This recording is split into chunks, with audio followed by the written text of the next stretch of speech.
Hello, everyone. It's Michelle with Twin Flame Warriors. Today, Monday, April 18th, is the start of something new for me. I am going to be posting card readings when I'm called to by my spirit team. And today is the first day that I've felt this. I woke up this morning. Justin has been on leave for heart surgery, open heart surgery that he had on February 4th.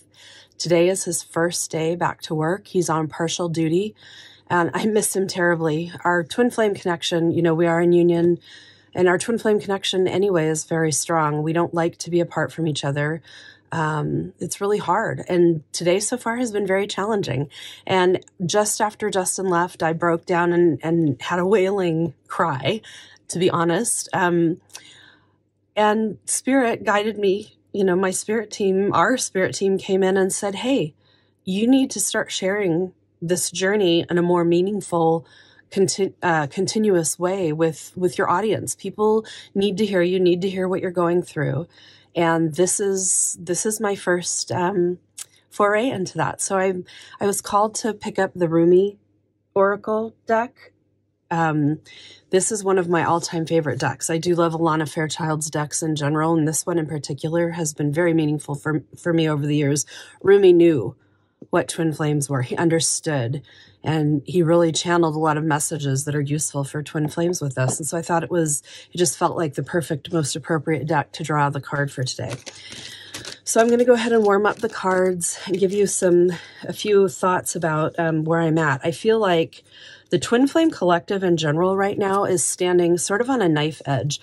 The Divine Feminine polarity collectively has really done a ton of work the last decade, awakening, figuring out this journey, beginning to move forward on it, discovering that the feminine needs the masculine balance, and that's really what's very much missing in this world. These polarities need to find a yin-yang balance and feed each other and grow together. And that's really what the twin flame, one of the big twin flame journey lessons is about this coming together and understanding that we need each other and finding a healthy balance and beginning to live without division between us. No division.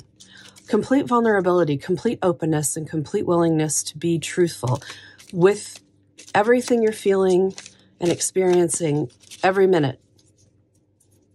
Really living in the moment and really being true to yourself. And so, team, we're looking for a message for the collective today from the Rumi Oracle. And it is Arise. How appropriate.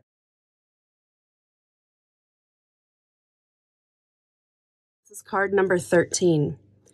And right here, I see this is the Divine Feminine. The Divine Feminine has been curled and hiding out for many, many millennia. And she's arisen. Here is her spirit arising over the past 50 years. I think it's really been 50 years that the Divine Feminine has been awakening since World War II. And she's risen up and she's leaving behind this old shell. She's leaving behind this old shell that used to house her fear and her uncertainty.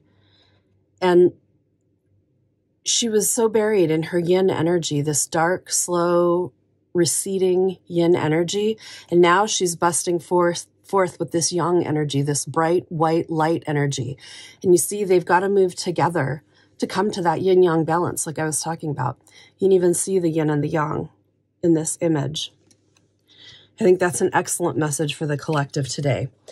And as always, I like to refer to the books. Whenever I read, I always have an intuitive interpretation of a card, and then I like to refer to the book in case there's anything, if there's a guidebook, in case there's anything extra here that brings my attention or needs to be said.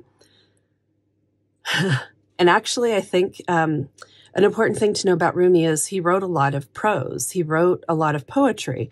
There are many stanzas and verses that he has. There's one assigned to each of these cards. And I feel like that this is what the collective needs to hear, and perhaps especially the Divine Feminine right now. And remember, there's Divine Feminine in all of us. Just because we're in a female gendered body, in this timeline on this earth does not mean that we are purely divine feminine energy. We all contain a balance, a mix inside of ourselves. So some people in male gendered bodies have a more predominant mix of divine feminine energy. This message would be as much for them as it is for a female gendered divine feminine polarity. Arise. Wings of hope languish from lack of use. When wings dissipate and weaken, life begins to lose its value. Every cell in your body is created to rise to challenges. Your life is meant to confront everything that holds you captive. Don't sit at the bottom of the well, not caring about salvation. Listen to the voice within calling you. Reach for eminence beyond your own maturity.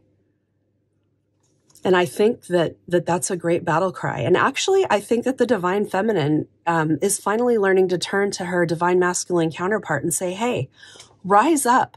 I've fought. I've done this. I know you can do it too. I'm calling you to action. Rise up. Reach for that eminence. Reach for your ability beyond what your earthly limitations feel like. Thank you for being here. Please check us out at twinflamewarriors.com. Sign up for our newsletter, and I look forward to hopefully seeing you frequently with these readings.